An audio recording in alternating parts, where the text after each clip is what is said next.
The florist called to confirm a surprise delivery. Roses, champagne, and a handwritten note.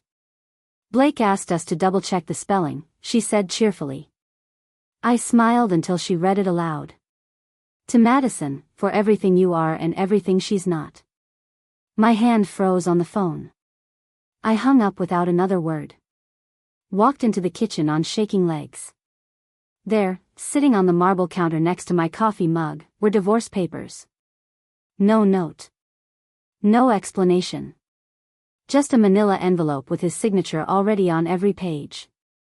My husband of 10 years had left while I was at my morning yoga class. He didn't even wait to serve me properly. He just abandoned our life like it was a lease ending. I stood there for 20 minutes, staring at those papers, unable to move or think or breathe. My name is Kara Linton. I'm 38 years old.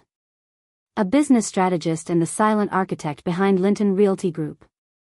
The company Blake and I supposedly built together. We started it in our garage 8 years ago when we had nothing but dreams and a credit card with a $5,000 limit. I wrote the entire business plan while working my corporate job during the day. I created every system, every process, every workflow that made us successful. Blake shook hands and smiled for investors. He was the face everyone saw at conferences and networking events. I handled everything else. The operations, the scaling, the strategy that turned us from a garage startup into a $15 million company. He made it look effortless. That's because I made it work behind every curtain while he took every bow. The envelope sat on the counter for 2 days. I couldn't touch it. Couldn't open it fully. Couldn't process what it meant. Blake's signature was already there, mocking me with its casual confidence. He hadn't even given me the dignity of a conversation. No chance to ask why or fight or understand. He just decided our marriage was over and expected me to sign away 10 years like it meant nothing. I kept replaying our last normal morning together. He'd kissed my forehead. Said he loved me. Mentioned a late meeting with clients. Now I understood. The client was Madison. His 26-year-old secretary with long blonde hair and the kind of youth that made men forget their vows. He'd been planning his exit while I planned our anniversary trip to Italy. The cruelty of it took my breath away. 2 days after finding the papers, I spotted them. Madison in the passenger seat of Blake's car. Our car. The silver Mercedes I'd helped him pick out last year for his 40th birthday. She wore his sunglasses pushed up on her head like she owned the place. Like she'd earned that seat beside him. They were stopped at a red light on Parker Avenue. I watched from my car 2 lanes over. He touched her thigh casually, possessively. She laughed at something he said. Her whole body turned toward him with an intimacy that made my stomach turn. It wasn't the affair that broke me in that moment. It was how easy they made it look. How comfortable they already were. How long had this been happening? How many lies had he told while I worked late building our company? I called my mother that evening. Needed someone to tell me I wasn't crazy. That this betrayal was real and wrong and not my fault. She listened quietly as I explained everything through tears. The flowers meant for Madison. The signed divorce papers. Seeing them together. Then she said the words that cut deeper than Blake's betrayal. Well, you did always put work ahead of your marriage, Kara. Her voice carried disappointment instead of anger for me. She wasn't shocked. Wasn't outraged on my behalf. She was embarrassed that her daughter's marriage had failed. Embarrassed that I'd been left for a younger woman. Suddenly I wasn't just crying over Blake anymore. I was crying over every person who never defended me. Who always found a way to make my pain my fault. Who chose silence over support when I needed them most. I used to carry Blake's keycard for our office when he forgot it. Which was often because he was always rushing out to meetings without checking his pockets. Now Madison had one. I noticed it dangling from her designer purse when I stopped by the office to pick up some files I needed. She'd even changed the front desk flower arrangement. The white orchids I'd specially ordered were gone. replaced with cheap pink roses that clashed with our modern aesthetic. Little touches around the office started disappearing. The throw pillows I'd chosen for the waiting area. The artwork I'd commissioned from a local artist. Even the coffee blend I'd selected after months of testing. Madison was erasing my presence systematically, making the space hers. And nobody seemed to notice or care that I was being deleted from a company I'd built from nothing. I confided in Claire, my oldest friend since college. We'd been through everything together. Breakups, career changes, family drama. I thought she'd be furious for me. Instead, she sighed heavily over lunch and said words that ended our friendship. I love you both, Kara. But maybe he just connected with her more. She said it casually while cutting her salad. Like my marriage ending was just a natural evolution. Like Blake finding someone younger and prettier was understandable. Expected even. That was the day I learned silence isn't neutral. It's betrayal with a smile and a shrug. It's people who claim to love you choosing comfort over courage. Choosing not to rock the boat over defending what's right. I paid for lunch and never called Claire again. Some losses hurt more than divorce. While organizing tax files for our accountant, I found something that changed everything. A shell LLC Blake had created 6 months ago. Sterling Properties Group. No mention of me anywhere. No co-founder listing. No indication I existed at all. He was moving deals under this new company. Using our established Linton Realty Group's clients and connections to build his solo empire. I pulled up the business filings on my laptop with shaking hands. He'd registered it in February. Right around the time he started working late 3 nights a week. The same time Madison got promoted to his personal secretary. He'd been planning this for half a year. Systematically preparing to cut me out of everything we'd built together. This wasn't a sudden affair that got out of hand.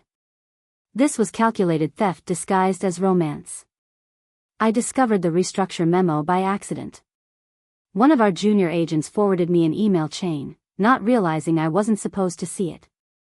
Blake had told our entire staff I was taking a step back. That I was focusing on wellness and personal growth. They all believed him.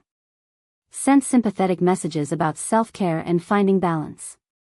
They had no idea I was still doing half the back-end work remotely. Processing contracts. Reviewing marketing strategies. Training new hires. I was still running operations while he told everyone I was having some kind of breakdown. He was erasing me from the company narrative. Quietly removing my contributions from every story. Making it seem like he'd built this empire alone while his unstable wife recovered from burnout. The manipulation was breathtaking in its cruelty and precision. My therapist did something unexpected during our session. I handed her the florist receipt, the shell company documents, and the divorce papers. She reviewed everything silently for a full minute. Then tears filled her eyes before mine did. She whispered words that crystallized everything. Kara, this wasn't a betrayal. This was a takeover. She was right. Blake hadn't just fallen for someone else. He'd orchestrated a complete extraction of himself from our marriage while positioning himself to take everything. The company. The reputation. The success story. He wanted to rewrite history with Madison as his partner. Wanted to erase me from the narrative of his success. This wasn't about love or connection or growing apart. This was about a man who saw an opportunity to upgrade his life and took it without conscience or mercy. I finally understood what I was really fighting. My attorney found something explosive. A draft contract between Blake and Madison dated 3 weeks ago. He'd promised her a partnership stake in Linton Realty Group. 20% ownership in a company she hadn't helped build. A company she'd worked at for barely 8 months. The contract called it compensation for emotional investment and future contributions. I called it fraud. He was giving away part of my company to his mistress as a romantic gesture. Using assets we'd built together to impress a woman young enough to be his daughter. My attorney's eyes widened as she read through it. This could actually help us, she said carefully. It shows intent to defraud you of marital assets. Judges don't like this kind of thing. I felt something shift inside me. A coldness replacing the grief. Blake had made a crucial mistake by putting his plans in writing. I did something reckless. I sat in the back of our quarterly pitch meeting unannounced. Blake didn't see me come in through the rear door. The conference room was packed with potential investors from a national real estate firm. Madison stood beside Blake at the front. They walked the clients through my entire presentation deck. Word for word. Slide for slide. The market analysis I'd spent 6 weeks perfecting. The growth projections I'd modeled. The expansion strategy I'd outlined. Madison even used my opening line about transforming residential real estate in the Southwest. They took credit for everything. Smiled confidently at questions they couldn't have answered without my research. Clinked champagne flutes afterward while celebrating a deal they hadn't earned. I sat there invisible, watching them steal my work with smiles on their faces. That was the moment my grief turned to ice-cold determination. Blake moved Madison into our old condo. The one downtown we used to stay in during launch weeks when we were working 18-hour days. The place filled with memories of building our dream together. He gave her my parking spot. The one with my name still on the sign. She started posting mirror selfies from the bathroom I'd renovated. Caption after caption about building an empire with my favorite human and partnership goals. Each post used hashtags about success and power couples. She was wearing my life like a costume. Playing house in spaces I'd decorated. Pretending she'd earned everything that had been handed to her. The comments were filled with people congratulating them. Calling them inspirational. Nobody knew the truth. That she was living a life stolen from someone else. That their empire was built on my work and my heartbreak.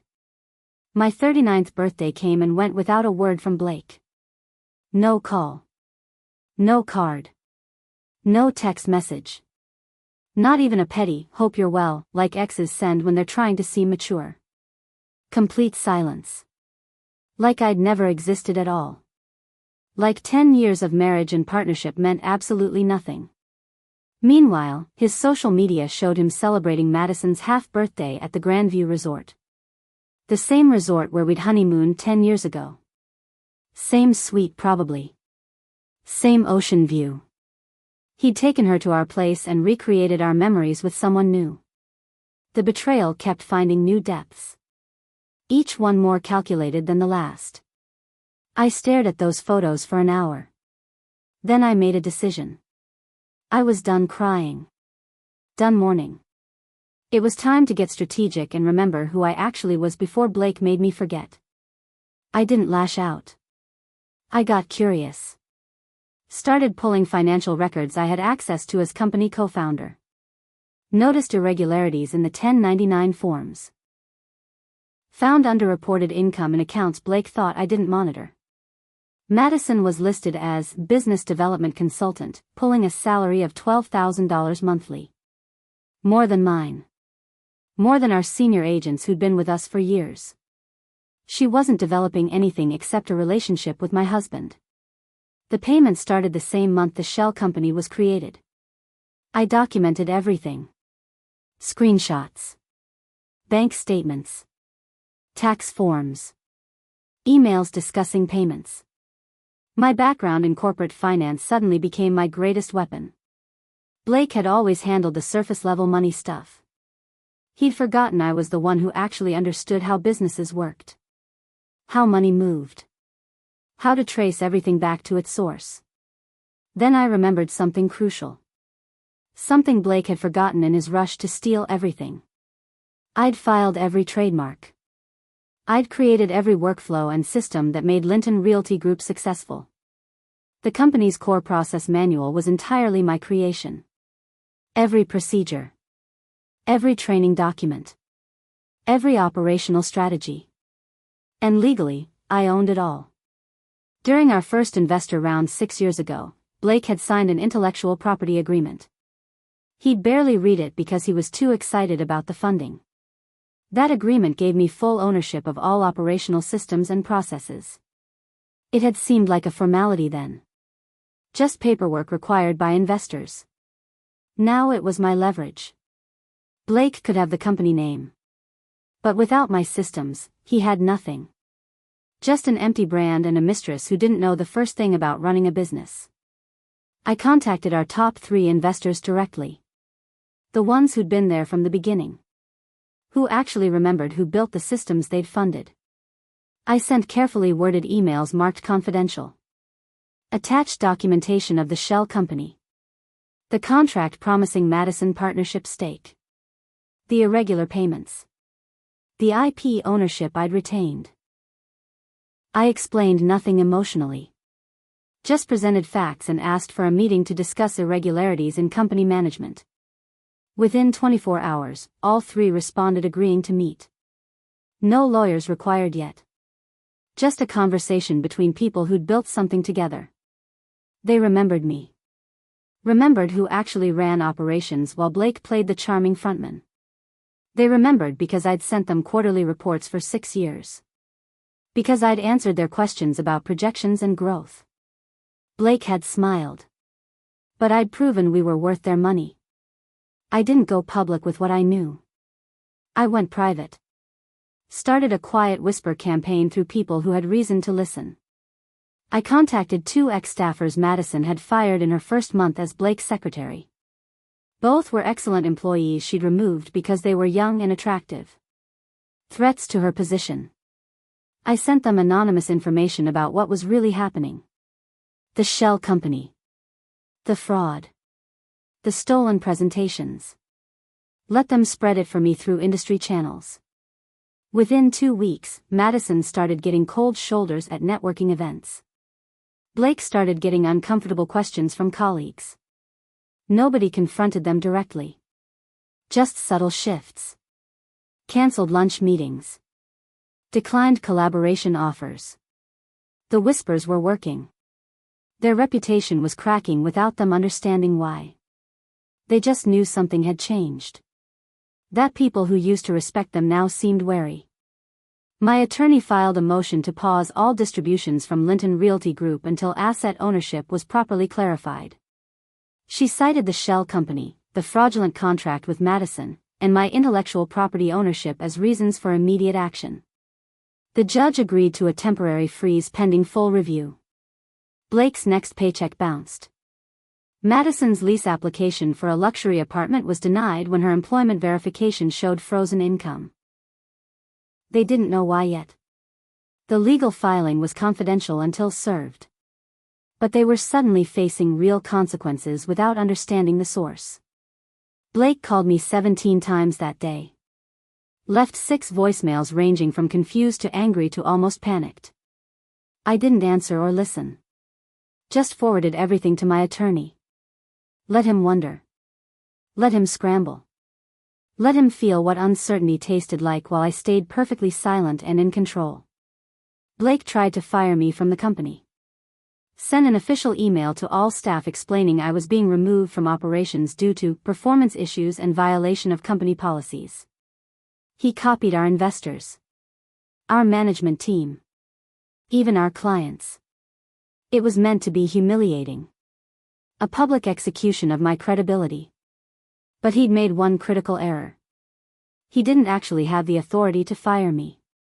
I owned 51% of Linton Realty Group.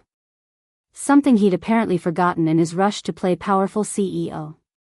The original operating agreement gave me controlling interest because I'd contributed more initial capital from my corporate savings. Blake had only contributed sweat equity and charm. Our HR director called him within an hour. Told him the termination was invalid. That he'd need my signature to remove me from anything. The look on his face when he realized must have been spectacular. I wished I could have seen it. Madison tried to sue me for defamation. Sent a cease and desist letter claiming I was intentionally damaging her professional brand and interfering with her career advancement. Her attorney demanded I stop spreading false information and pay $20,000 in damages. I almost laughed. My attorney responded with something better than a defense.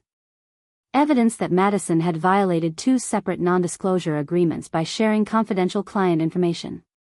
Proof she'd engaged in employee misconduct by having an affair with a superior. Documentation of her accepting payments she hadn't earned. We didn't threaten to countersue. Just presented facts and asked if she really wanted to proceed. Her attorney withdrew the claim within 48 hours. Madison deleted all her social media that same day. The posts about empire building. The photos from my condo. Everything. Gone. Like she was trying to erase evidence of her own hubris. The emergency board meeting happened on a Wednesday morning. I walked into the conference room in navy heels and a black blazer. Hair pulled back. Minimal makeup. All business. Blake and Madison sat on one side. Our 3 investors on the other. Blake started to speak. Started his usual charming explanation about misunderstandings and working together. I didn't let him finish. Just opened one folder. Slid copies of a single document across the table. The intellectual property agreement from 6 years ago. The one Blake had signed giving me operational control. The one that had always been there but everyone had forgotten. My attorney had added one additional page. A clause allowing me to assume full operational control if the company faced legal or ethical violations. Blake's shell company qualified. His contract with Madison qualified. I didn't make a dramatic speech. Just pointed to the signature line. His signature. Already 6 years old. The investors reviewed the document carefully. Then nodded. Blake's face went white as he finally understood. Blake's name was removed from every company asset within 2 weeks. Every login credential. Every contract. Every partnership agreement. Every door that had automatically opened for him suddenly required authorization he didn't have. The shell company was dissolved. The contract with Madison was voided. His office was reassigned. His title changed from CEO to nothing at all. He lost his authority, his reputation, his position. All because he hadn't bothered to read what he'd signed 6 years ago when he was too excited about investor money to care about details. I wasn't angry anymore during the process. I was just free. Free from someone who'd used me. Free from a marriage built on unequal labor. Free to finally run the company I'd actually created without pretending Blake deserved credit. The business was mine. Always had been. Now the paperwork finally reflected reality instead of the story we'd been telling. Madison disappeared 2 weeks after Blake lost everything. Left him the same way he'd left me. Except he got a text instead of divorce papers on the counter. "This isn't what I signed up for," it said. Apparently being broke, unemployed, and legally compromised wasn't part of her empire-building fantasy. She'd wanted the successful CEO with money and status. Not the exposed fraud scrambling to find work. Blake called me once after she left. My phone showed his name. I watched it ring. Didn't answer. He didn't leave a voicemail. Just let it ring until it stopped. I never called back. Never wondered what he wanted to say. Never gave him the closure of a final conversation. He'd left me with papers and silence. I returned the favor. Some people deserve to sit alone with their choices. To understand what it feels like when someone decides you're not worth their time anymore. I rebranded the company 6 months later. Changed the name to Linton Strategic Realty. My name. My brand. My vision finally unfiltered by someone else's ego. We doubled our revenue in the first quarter. Hired 20 new agents. Expanded to 3 new markets. My mother called after seeing an article about the rebrand in a business magazine. "I'm proud of you, Kara," she said. Her voice carried something it hadn't before. Respect. I smiled while looking out my office window at the city below. But not for her. For me. For the woman who didn't scream when roses meant for another woman arrived at her door. Who didn't fall apart when divorce papers replaced love notes. Who waited. Who documented? Who remembered her own worth when everyone else forgot? And then quietly, methodically, took back everything that had always been hers. Blake taught me what betrayal looked like. I taught him what underestimating someone costs.